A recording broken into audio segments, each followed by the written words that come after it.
The overall aim of this procedure is to generate strains of yeast carrying multiple deletions marked with a green fluorescent protein reporter gene. This is accomplished by first preparing haploid single mutants termed promonsters, each of which carries a GFP deletion cassette in place of one of the target genes.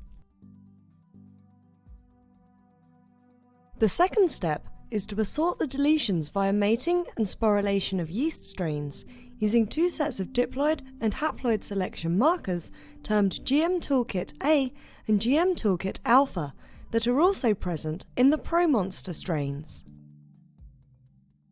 Next, highly fluorescent cells are selected from the meiotic population using flow cytometry to enrich for strains carrying two deletions. The final step is to confirm the genotypes of the sorted strains.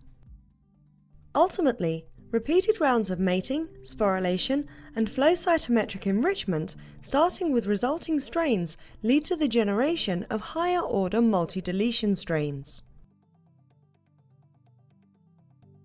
The main advantage of this technique over existing methods like the HISG method for marker reuse and sequential gene deletion is that multiple deletions can be acquired per cycle, resulting in quicker assembly of multimutants.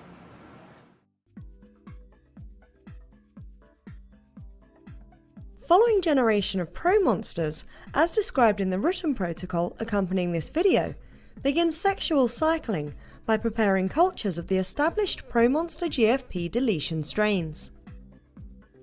In a 1.6 ml Eppendorf tube, prepare deletion strain of mating